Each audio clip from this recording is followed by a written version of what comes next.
Hey everyone! If you are planning to enter China medical device market, then you've probably heard this advice many times. Use Hong Kong as a gateway to China. But what does that actually mean? Is it really faster? Is it easier? Does it reduce regulatory burden? Or is it just a misunderstanding that leads companies into expensive delays? Because many manufacturers assume if we register in Hong Kong, China entry becomes automatic. But the reality is very different. In Hong Kong and under Medical Device Administrative Control System, there is no automatic regulatory transfer into China's system. Instead, Hong Kong acts as a commercial bridge, a documentation validation hub, a distributor access point, a credibility enhancer, but not a regulatory shortcut into China.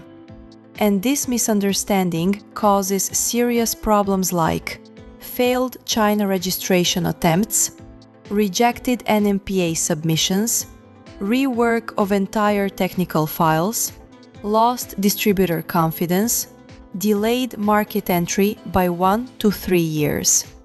So in this complete guide, we will break down how Hong Kong fits into China entry strategy, step-by-step regulatory pathway into China via Hong Kong, what MDACS does and does not do for China entry, China regulatory expectations explained simply, timeline breakdown, cost structure, very important, documents required, common mistakes with real-world examples, distributor strategy, clinical data alignment issues, technical documentation gaps, smart sequencing strategy. Let's begin.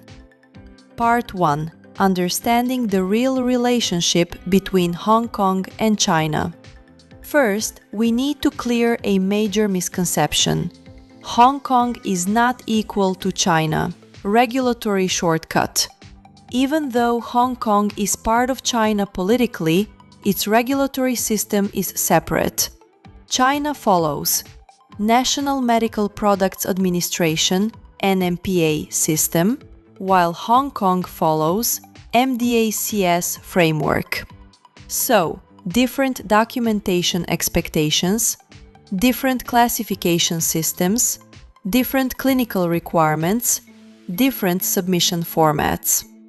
Key insight: Hong Kong does not replace China registration. It only supports it indirectly. So why do companies use Hong Kong?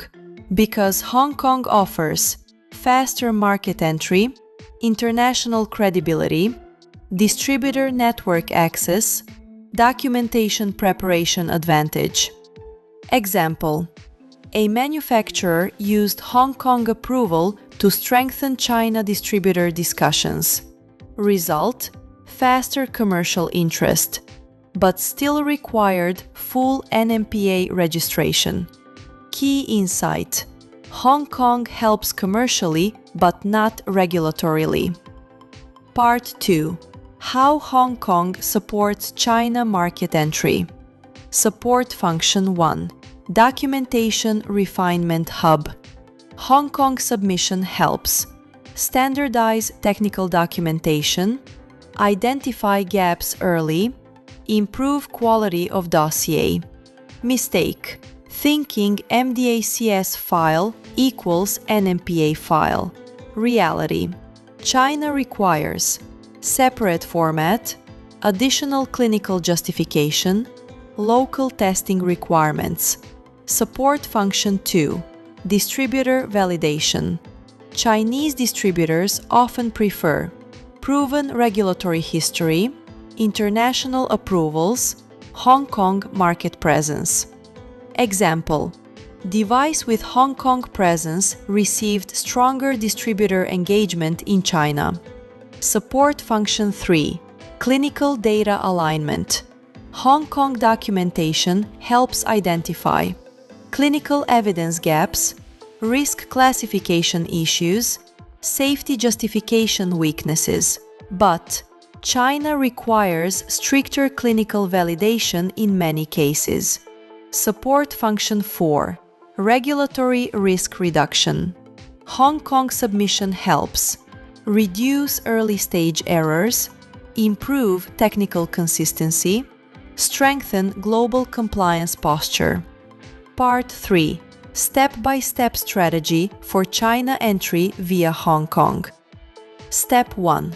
Hong Kong regulatory preparation. Before China entry, complete MDACS file, validate technical documentation, align labeling consistency. Mistake: using incomplete Hong Kong submission as China foundation. Fix: treat Hong Kong file as preparation layer, not final submission. Step 2. Device classification alignment. HK versus China. China classification is stricter.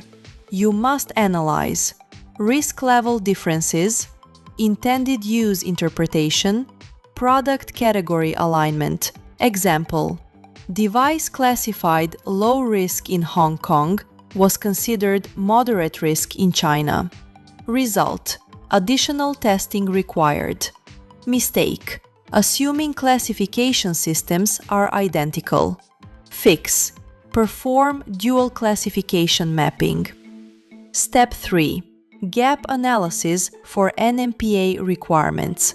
Check: clinical data gaps, testing differences, labeling mismatch, technical file structure differences.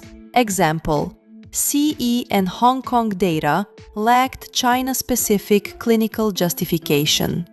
Result: extended review cycle. Mistake: skipping China-specific gap analysis. Fix: always perform NMPA readiness assessment. Step 4. Clinical data alignment. China may require local clinical trials in some cases, stronger comparative data, expanded safety justification. Mistake: relying only on FDA/CE clinical data. Fix: supplement global data with China-specific expectations. Step 5. Distributor and local agent strategy. China requires local legal entity or agent, strong importer coordination, regulatory submission support. Mistake: choosing distributor before regulatory strategy. Fix: align regulatory and commercial planning together. Part 4. Documents required. Core documents. Device description. Intended use. Risk management file. Clinical evaluation report. Test reports. Manufacturing certifications. China-specific additions. NMPA application forms. Local testing reports, if required. Chinese labeling files. Agent authorization documents. Common document errors. Inconsistent product claims. Missing translation accuracy. Outdated test reports. Misaligned labeling. Key insight: China submission requires deeper localization than Hong Kong. Part 5. Timeline breakdown. Hong Kong. Stage 3 to 12 months. China. NMPA. Stage 6 to 24 months, depending on device class. Total strategy timeline: 9 to 36 months. Combined strategy. Delay factors: missing clinical data, poor classification alignment, weak documentation adaptation, testing requirements.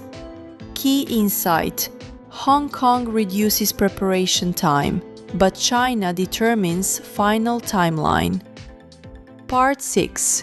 Cost breakdown. Direct costs. Hong Kong submission costs, China registration fees, testing costs, translation and localization, agent fees, hidden costs, retesting for China, document rework, extended timelines, distributor delays, lost market entry opportunity. Example: company used Hong Kong file directly for China. Result: required full rework of technical dossier. Key lesson: poor planning doubles expansion cost. Part 7. Biggest mistakes. Mistake 1. Assuming Hong Kong equals China approval. Result: strategy failure. Mistake 2. Skipping China gap analysis. Result: major delays. Mistake 3. Copy-paste documentation. Result: rejection risk. Mistake 4. Weak distributor alignment. Result: market entry failure. Mistake 5. Ignoring clinical differences. Result: regulatory rejection. Key insight: Hong Kong is a bridge, but China requires its own foundation. Part 8. Final strategic takeaway. Smart strategy summary. Use Hong Kong as preparation hub. Align documentation early for China. Perform dual regulatory mapping. Build China-specific clinical strategy. Select distributors carefully. Avoid assumptions between systems. One powerful sentence: Hong Kong does not open China's regulatory door, but it helps you prepare the key to it. Planning to expand from Hong Kong into China medical device market? Don't let regulatory misunderstanding, poor documentation alignment, weak clinical strategy, wrong assumptions, delayed China submissions slow your growth. Why choose OMC Medical? Hong Kong and China regulatory expertise, MDACS and NMPA strategy support, clinical data alignment, technical documentation preparation, distributor strategy consulting, end-to-end Asia expansion support. Whether you're starting in Hong Kong or targeting China next, talk to OMC Medical experts today. If this video helped you understand how Hong Kong fits into China regulatory strategy, follow OMC Medical for more global regulatory insights, Asia market entry strategies, and medical device compliance guidance.